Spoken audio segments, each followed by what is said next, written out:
오늘 사도행전 시리즈 이제 벌써 7장입니다. 믿음의 바통을 이어받아 나누겠고요. 오늘 7장 말씀은 스데반 집사님의 설교하고 순교하는 그런 내용입니다. 좀 말씀이 긴데요. 함께 또 오늘 쭉 말씀들을 살펴보겠습니다. 복음서에서 예수님이 공회 이스라엘 사람들에게 잡혀서 공회에서 신문을 당하시고 거짓 증인들에게 이렇게 증언을 듣고 하시면서 억울한 죽음을 당하셨고, 또 앞서서 4장에 또 2장 4장에 보면 사도들이 또 감옥에 잡히기도 합니다. 그리고 이번에는 스데반이 또 그 자리에 서게 되죠. 그래서 스데반 집사님이 또 믿음의 바통을 이렇게 이어받아서 걸어가는 것을 보게 됩니다. 오늘 이 7장의 제목을 저는 작은 예수로 살아가는 방법 이렇게 정해봤습니다. 이 스데반의 모습을 보면서 그 안에서 예수님의 모습이 보였어요. 바라기는 우리도 다른 사람들이 우리를 볼 때 우리를 통해서 예수님을 보게 되는 은혜가 있으면 좋겠습니다. 먼저 7장에서 스데반이 설교했었던 내용인데, 오늘 설교가 참 길어요. 특별히 1절부터 53절까지 계속 설교여서 길기 때문에 오늘은 그냥 중간중간 좀 잘라서 계속 먼저 설교 부분은 좀 읽도록 하겠습니다. 스데반의 설교를 듣는다는 마음으로, 또 사실은요, 구약 성경을 이렇게 가장 일목요연하게 성경에서 잘 정리해 놓은 게 없습니다. 이게 가장 잘 정리해 놓았는데요. 일단 오늘 스데반이 이제 순교하기 직전에 설교를 쭉 하는, 그러면서 구약 전체의 이야기를 가지고 설교를 하는 부분입니다. 우리 지난번 6장에서 봤던 것처럼 6장에서 거짓 증인들이 스데반에 대해서 거짓 증언을 이런 식으로 했습니다. 6장 11절에 보면 스데반이 모세와 하나님을 모독하는 말을 하는 것을 우리가 들었습니다. 그래서 스데반이 모세와 하나님을 모독했다, 그런 거짓말을 했고, 또 13절에 보면 이 사람은 쉴 새 없이 이 거룩한 곳, 바로 성전, 이 예루살렘 성전과 율법을 거슬러 말을 했다. 그런 거짓말들을 했습니다. 그래서 스데반이 그들의 거짓말을 반박하면서 스데반이 모세에 대해서 얘기하고, 또 이 성전에 대해서 얘기하고, 율법에 대해서 얘기하고, 그런 이야기들을 쭉 하면서 특별히 이스라엘 사람들이 가지고 있는 정체성, 바로 아브라함부터 믿음의 자손이 시작되죠. 그래서 아브라함부터 쭉 이야기를 여기서 계속 나누고 있습니다.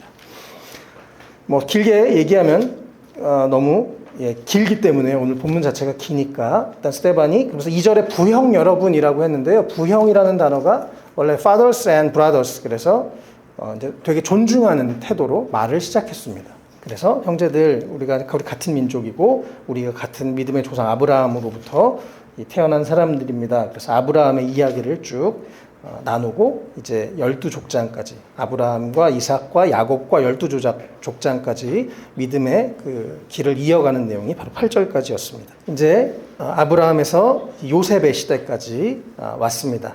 창세기가 이제 거의 끝난 무렵입니다. 이 구약을 정말 창세기부터 시작해서 구약 전체를 아우르고 있는, 너무나 구약 성경을 잘 꿰뚫고 있는 그런 말씀이고 설교예요. 하나님이 아브라함에게 약속을 하셨죠. 그런데 사실 아까 앞부분에 먼저 보면요, 하란에 거주하기 전에 메소포타미아에 있을 때 하나님이 아브라함에게 처음으로 나타나서 말씀을 하셨습니다. 메소포타미아 지역, 갈대라 우르 지역은 가나안으로부터 2250km 직선 거리로도, 그러니까 엄청 그 당시에 너무너무 먼 곳이죠. 그리고 사실 여기서 왜 스데반이 이런 얘기를 하냐면, 하나님은 이스라엘의 하나님, 가나안에 있는 하나님만이 아니라 온 세상의 하나님이라는 것을 계속 강조하고 있습니다. 하나님은 그렇게 성전 안에만 갇혀있지 않고 우리 민족끼리만 그런 하나님이 아니라 온 세상에 살아계신 하나님입니다. 그러나 구약 성경에서 일부러 아브라함 한 사람을 들어서 너무 연약하고 정말 아무 소망이 없는 나이가 있던 아브라함 한 사람을 통해서 약속의 자손에 대해서 약속하시고 그 믿음의 역사를 계속 이루어가는 게 이스라엘인 것이죠. 그랬고 이제 하나님이 아브라함에게 예언하셨던 것처럼 400년 정도 종살이를 할 거다. 그게 6절에 아까 나왔죠. 그리고 실제로 이집트에서 400년, 또 430년 정확하게는 그렇게 이집트에서 종살이를 합니다. 그리고 감사하게 이 기근 때 요셉 때문에 그 이스라엘 백성들이 가나안의 고센 땅이라고 이집트 삼각주 쪽에 나일강에 이제 정착을 하게 되죠. 그리고 이제 요셉을 통해서 이렇게 그들이 이제 내려가게 됐습니다. 또 여기에 75명이라고 나와요. 보통 다른 성경은 70명으로 나오는데 이것은 그래서 학자들이 연구해 해본 결과는 이미 그때 요셉의 아들이 손자들이 5명이었을 거다. 그래서 75명 뭐 이렇게 하여튼 따지는 사람들은 따져요. 네. 뭐 어쨌든 그렇습니다. 그래서 결국에 15절에 야곱은 죽었고 또 그 이후에 이제 요셉도 죽고 그러나 유해는 나는 고향에 묻히고 싶다고 해서 고향에 이스라엘 땅 세겜 땅에 이렇게 묻히게 됐습니다. 이게 지금 창세기 거의 이제 끝날 때까지의 이야기입니다. 이제 출애굽기 얘기인데요. 하나님이 모세라는 한 사람을 준비하셔서 모세를 통해서 이스라엘 백성들이 이제 한 400년 정도 지나고 하나님이 약속하셨던 그 약속을 이루기 위해서 출애굽하는 모세를 준비하셨습니다. 그리고 물에 띄워 보냈는데 바로의 딸이 데려다가 이집트의 왕자로 삼았죠. 네, 그래서 모세의 어린 시절 얘기가 나오고 아까 그 모세에 대해서 이 이스라엘 사람들은 율법을 되게 중요하게 생각했기 때문에 그 율법을 이스라엘 사람들에게 주었던 모세 또 출애굽의 그 지도자였던 모세를 너무너무 귀하게 여겼습니다. 그래서 모세의 이야기를 여기서 잘 이렇게 계속해서 좀 길게 얘기하고 있어요. 그리고 사실은 모세도 하나님의 손안에 있다는 것을 스데반이 얘기하고 있습니다. 모세가 40살이 되어서 이제 자신의 사명을 알게 됐습니다. 자신의 정체성을 갖게 됐고요. 그런데 아직 준비가 되지 않았어요. 그래서 자신의 인간의 힘으로 하려고 하다가 실패를 하고 결국 내가 이 집 사람 죽인 게 소문났네. 그래서 도망을 가서 40년 동안 광야에서 나그네가 되고 훈련을 받는 내용입니다. 네, 이거는 우리 모세 얘기는 또 이집트 왕자 영화 보시면 잘 머릿속에 그려지죠. 이번에는 모세가 이제 80세가 되던 해 하나님을 만나고 그 다음에 사명을 가지고 이스라엘 백성들에게 가서 섬겼습니다. 그러나 이스라엘 백성들은 모세를 계속 배척했죠. 네, 모세는 하나님 편에 서 있었고 이들의 이 지금 스데반이 이야기하고 있는 이스라엘 조상들은 계속 하나님을 배척하는 하나님의 말씀에 계속 불순종하는 일들이 이스라엘 구약 전체 역사에서 너무나 많았었습니다. 그리고 이제 38절에 그러나 모세가 시내산에서 하나님의 율법 바로 언약 구약의 말씀들을 율법을 받아가지고 그 하나님의 말씀을 바로 돌판에 십계명을 받고 구약의 말씀을 받아서 직접 가지고 와서 이것이 하나님의 말씀입니다. 여러분 이제 하나님의 백성이라면 하나님과 언약을 맺고 이 말씀대로 살아야 됩니다. 라고 하는 그 말씀들을 가르쳐 준 그래서 구약의 율법을 가르쳐 준 사람이 바로 모세가 됐었죠.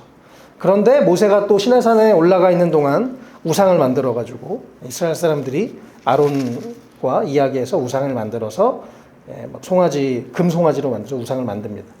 42절 뒷부분과 43절에 보면 그들이 우상을 또 여러 가지 섬겼는데요. 옛날에 그 출애굽기에서 금송아지를 만들어서 섬겼을 뿐만 아니라 또 여기서는 다양한 우상들을 섬겼습니다. 특별히 43절에 몰렉의 신의 장막과 레판 신의 별이라는 우상들을 섬겼는데요.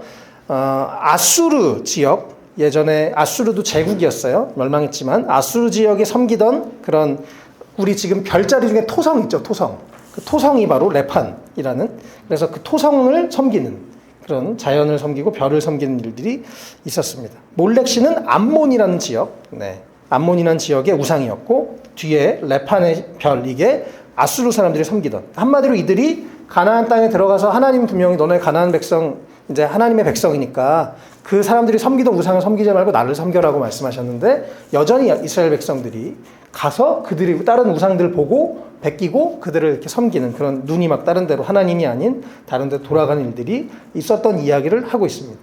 그래서 특별히 42절, 43절에 나온 이 말씀은 사실 아모스서 마지막 뒷부분에 선지서인 아모스서 5장에 있는 말씀을 가지고 온 거예요. 그래서 구약에서 계속 이스라엘 백성은 하나님과 동행하고 주님의 말씀 되게 단순했습니다. 너희는 하나님의 자녀니까 너는 하나님의 백성이 됐으니까 내 말씀을 지켜라. 말씀대로 살아라. 하나님의 자녀로 살아라. 말씀의 정체성을 가지고 살아라. 그런데 이스라엘 백성은 계속 불순종합니다. 그래서 하나님이 구약에 이후에 많은 선지자들을 보내셔서 내게로 돌아와라. 내게로 돌아와라. 너희가 다시 율법을 지켜라. 계속 하나님이 말씀하신 것을 똑같거든요. 본질적으로 옛날에 그 하나님의 은혜를 기억하고 다시 말씀 앞에 돌아오고 하나님 앞에 돌아와라. 그런데 이들이 계속해서 우상을 숭배를 했죠. 그래서 43절 뒷부분에 하나님이 이제는 안 되겠다 너네 바벨론으로 옮겨버리겠다. 그래서 실제로 나중에 남유다가 망해서 바벨론에 사로잡혀 갔죠. 그래서 70년 동안 포로 생활을 합니다. 이게 그래서 구약 전체를 아주 넓게 파노라마로 이렇게 설명하고 있는 말씀입니다. 이제 구약의 마지막 부분 아니지만 어쨌든 모세 얘기를 하면서 그 율법서에 증거의 장막이라고 얘기합니다. 요거 때문에 이단이 나와요. 증거 장막 성전. 네, 이단입니다. 네, 이 말 때문에, 이 단어 때문에. 성경을 조금만 읽으면 사실 이단에 안 빠집니다. 근데 내가 성경을 안 읽고 남의 설교만 들으면 증거 장막 성전이 뭐 특별한 거고 막 이러면서 아니요. 그냥 구약에 나온 성막. 네, 성막 혹은 회막이라고 얘기하는 하나님을 만났던 그 장소를 얘기합니다. 그리고 그 회막, 성막 안에 성소와 지성소가 있어서 그 지성소 안에 하나님의 십계명의 돌판 또 아론의 쌍난 지팡이 만나를 담은 금 항아리가 그 안에 있었고 그래서 거기가 하나님의 임재를 상징하는 그런 곳이었죠. 이게 건물 형태로 성전이 되기 전에는 천막 형태로 있었습니다. 그래서 꽤 오랫동안 이 40년 광야 생활에서도 그랬고 그 이후에도 이 천막 안에서 그 지성소가 있었어요. 그러다가 다윗이 아이고 나는 이렇게 좋은 성전에 사는데 우리 하나님을 위한 집을 지어드려야겠다라고 마음을 먹었더니 선지자가 아니다. 너는 피를 많이 흘렸고 네가 할 수 없다. 그래서 그러면 다윗이 솔로몬이 자기 아들이 짓도록 하고 준비를 다 했습니다. 그리고 이제 솔로몬 때에 성전을 지었다. 이게 지금 47절의 말씀이죠. 그리고 사실은 이스라엘 사람들이 생각하는 신앙의 너무 중요한 부분, 이 당시에는요, 이미 이제 성전이 예루살렘에 있었죠. 그래서 성전에 가서 하나님을 예배하고 성전을 너무나 중요하게 생각했는데, 여기서 지금 스데반이 얘기하는 건 성전이 아니고 성막, 바로 그 하나님의 약속 안에서 하나님을 만나는 게 더 중요하다. 이들이 너무 성전 중심적인 생각을 하나님 중심적인 생각으로 바꿔가는 얘기를 하고 있는 것입니다. 이해가 되시죠? 네. 많은 사람들이 신앙에 대해서 오해를 하면 나 교회 갔다 왔으니까 주일날 예배 드렸으니까 이제 하나님 얼굴 봤으니까 끝. 하나님 거기 계세요? 저는 갈게요. 이제 저는 제 마음대로 살게요. 그리고 교회 와서는 뭔가 옷을 막 이렇게 여미고 그런데 우리 하나님은 평소에 늘 날 다 보고 계시는데 요 교회 와서만 이렇게 착한 척하고 막 그게 아닌 겁니다. 하나님은 어디나 계신 온 세상 어디나 계신. 그래서 아까 너희가 아브라함 조상 그런데 아브라함은 사실은 갈대아 우르라는 저 중동 지역에서 부름을 받은 거야. 지금 이 가나안 땅이 중요한 게 아니고 하나님이 중요한 거고 하나님의 약속이 중요한 거고 그래서 계속 하나님에게 포커스를 주는 거예요. 예. 그리고 그 하나님이 사실은요 이게 지금 물론 우리가 뭐 그 아주 구약의 긴 얘기를 지금 짧게 나름대로 짧게 뭐 우린 좀 읽기 길지만 이게요 사실 1250년 정도의 시간을 단축해서 창세기부터 지금 막 여러 가지 또 이제 지금 벌써 다윗 얘기는 뭐 사무엘상 사무엘하 이런 거잖아요. 네, 그래서 구약 전체를 이렇게 아울러 가고 있는 내용인데요. 어쨌든 계속 여기서 스데반은 그 하나님이 때에 맞게 아브라함에게 약속하셨고 모세를 통해서 출애굽하셨고 또 그 다음에 모세에게 하나님 말씀하신 대로 성막을 지었고 지금 우리가 바로 그 성막에서 하나님을 예배하고 있는 거고 그래서 계속 하나님을 포커스하면서 그 시대마다 하나님이 사용하시고 인도하셔서 여기까지 왔다 이런 얘기를 계속 하고 있는 것인데요. 특별히 그래서 이 증거의 장막 모세가 본 모형을 따라 만들었고 그게 지금도 우리 옆에 있다고 얘기하는 거예요. 이미 모세부터 솔로몬 성전까지도 480년 정도의 시간이 흘렀어요. 그러나 여전히 그 같은 성막을 가지고 하나님을 섬겼던 그런 모습들이 있었던 겁니다. 어쨌든 그래서 다윗 얘기하면서 이제 성전까지 얘기를 했습니다. 그런데 이제 지금부터 하고 싶은 사실은 이 모든 게 다 이스라엘 역사를 쭉 훑으면서 나는 당신과 같은 사람이에요. 나도 유대인이에요. 그리고 이 모든 것이 하나님의 온 세상을 구원하려고 하는 놀라운 그런 구원의 역사 가운데 있었던 얘기입니다라고 하고 있어요. 그래서 드디어 이 솔로몬이 지었던 성전에 대해서 말하면서 바로 이들이 지금 너무나 중요하게 여겼던 그 성전. 그런데 49절 또 이 말씀은 49절 50절은 또 이사야서 66장 말씀이거든요.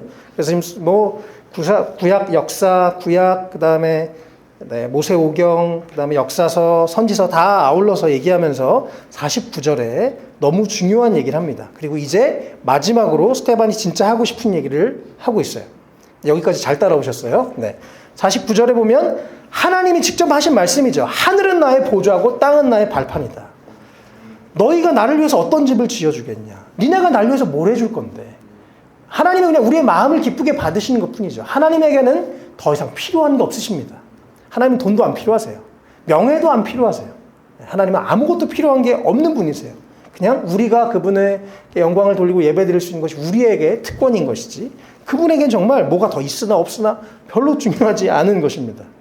그런데 그 크신 놀라우신 하나님을 이들이 성전이라는 그 자신들의 생각으로 하나님을 가두고 있는 것입니다. 사실은 하나님을 가두면서 자기 자신들이 주님 앞에서 잘하고 있다고 착각하고 속는 거죠. 속이고 있는 거죠, 스스로를. 그러나 하나님은 성전 안에만 계신 게 아니라 성전 밖에도 계시다. 이게 오늘 아주 중요한 얘기입니다. 그래서 사람이 48절에 사람이 손으로 지은 건물 안에 하나님은 거하시지 않습니다.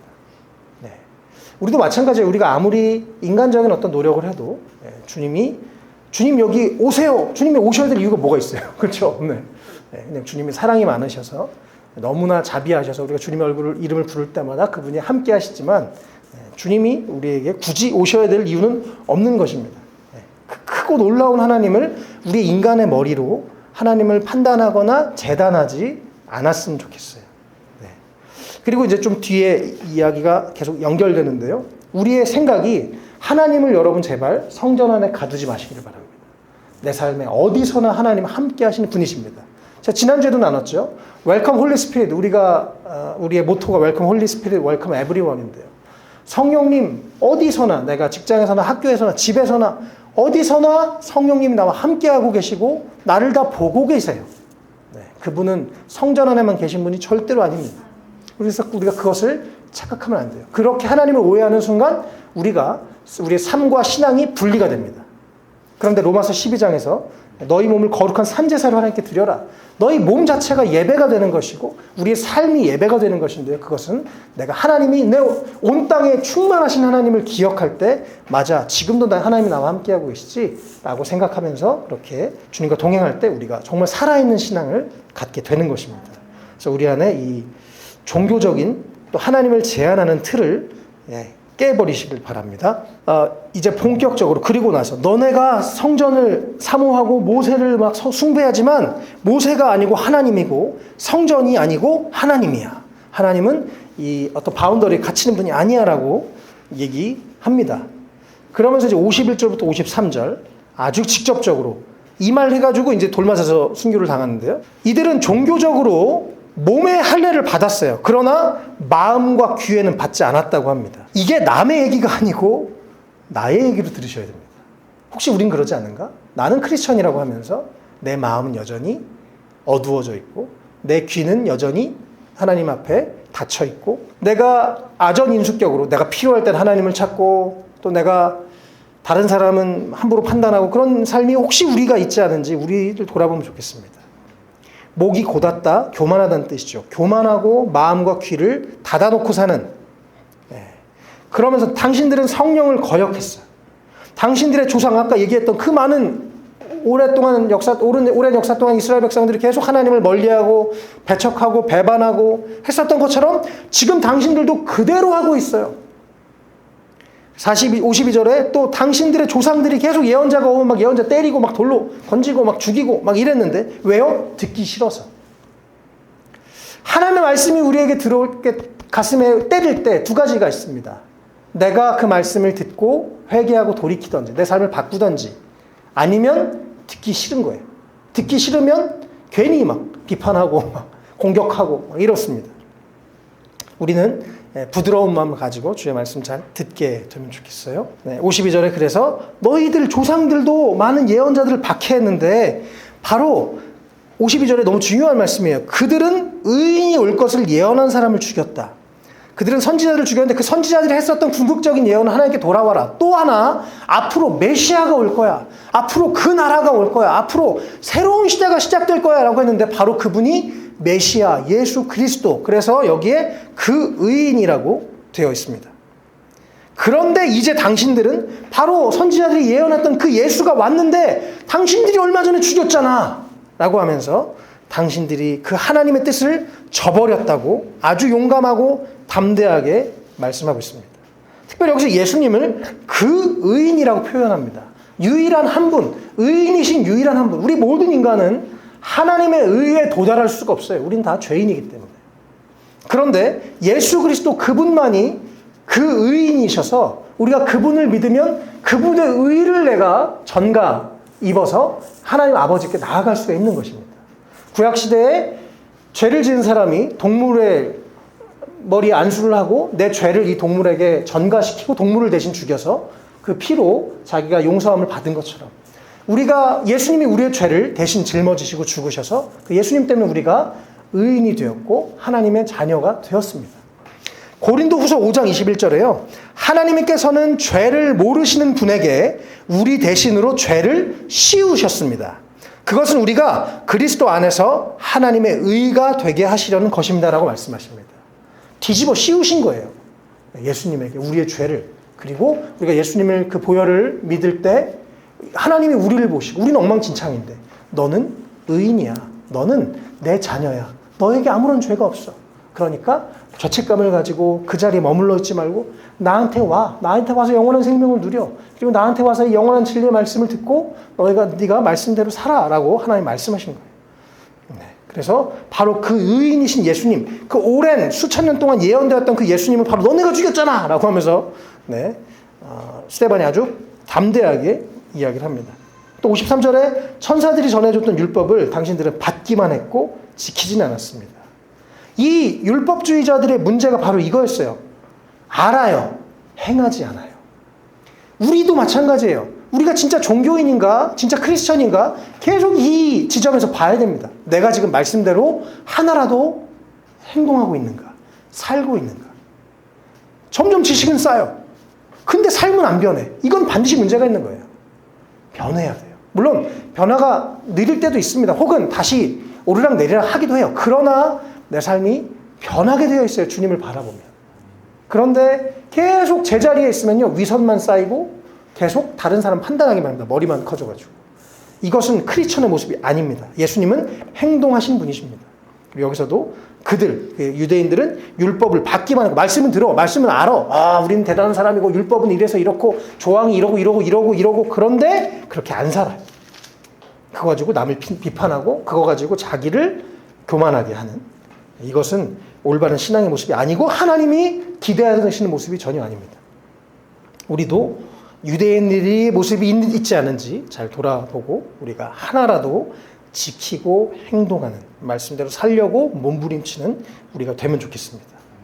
예, 또 주님의 그 구원의 은혜를 기억하면서 우리가 너무 또 스스로를 우리가 누가 주님 앞에 설 수 있어요? 아무도 설 수 없어요. 그러나 예수님 때문에 그분 때문에 우리가 그분 하나님의 의가 됐다고 말씀하셨죠. 그래서 우리 하나님 앞에 나아갈 수 있습니다.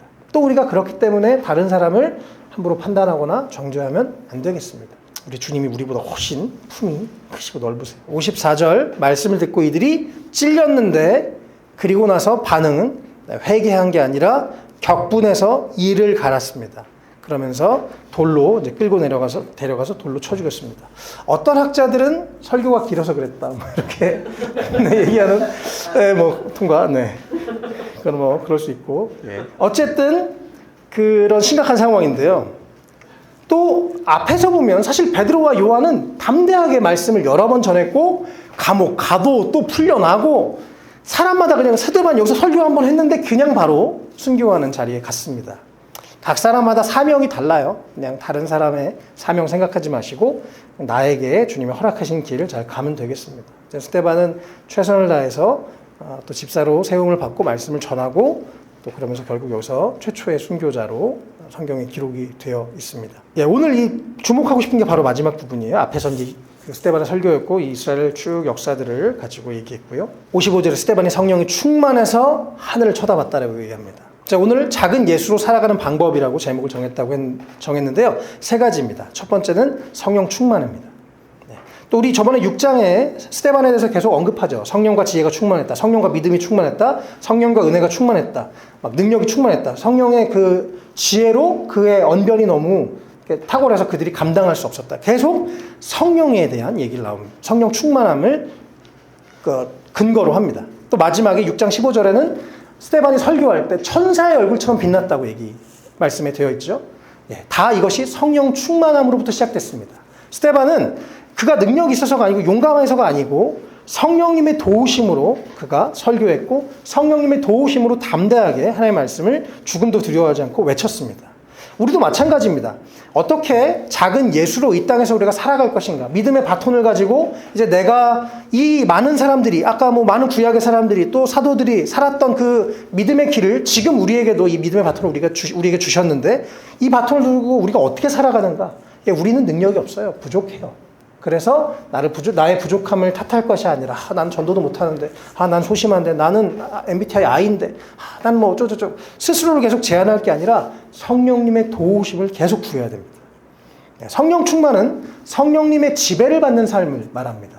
그것은 내가 뭐 다른 게 없어요. 그냥 말씀 읽고 기도하고 성령님과 뭐 찬양을 듣고 하면서 계속 성령님을 찾는 것밖에 없습니다. 계속 성령님을 구하는 거예요. 쉬지 말고 기도하라라고 데살로니가에서 말씀하셨죠. 쉬지 않고 기회가 되는데 우리가 의식을 할 수 있을 때 계속 성령님 도와주세요. 성령님 나와 함께 해주세요. 제가 오늘 설교하기 전에 성령님 도와주세요. 우리 말씀을 나누는 것입니다. 계속 성령님을 도와주세요. 그렇게 여러분 구해보세요. 성령님 우리에게 필요한 은혜도 주시고 위로도 해주시고 치료도 해주시고 왜냐하면 이것은 우리가 그전에 살펴봤지만 보혜사 성령님을 이미 예수님이 약속하셨습니다. 그리고 지금도 성령님이 우리에게 언제나 24시간 대기하고 계세요. 우리가 구하면 그분은 너무나 젠틀하셔서 우리가 구하면 계속해서 우리를 도우십니다. 지혜를 주시고 용기도 주시고 힘도 주시고 평안도 주시고 우리 안에 어두움도 쫓아내시고 계속 그냥 성령님을 구하면 됩니다. 지금 이 상황 죽기 직전의 상황 두려운 상황 사람들은 격분해서 이를 갈고 돌을 줄로 막 죽여 막 이런 분위기인데 스데반은 성령 충만했어요. 그러니까 하늘을 쳐다보고 있습니다. 이 상황을 보지 않는 거예요. 그리고 여전히 나와 함께 하신 하나님, 여전히 나와 함께 하신 예수 그리스도를 바라봤습니다. 그래서 넉넉히 이 어려움을 승리했습니다. 그리고 본인이 걸어가야 될 사명의 길을 걸어갔어요. 그래서 첫 번째 작은 예수 살아가는 방법은 바로 성령 충만입니다. 두 번째는 연결되는 건데요. 성령 충만함과 더불어서 보는 거예요. 55절에 쳐다봤다. 이것은 아주 주목해서 봤다는 그런 뜻입니다. 보니까 하나님의 영광이 보여요.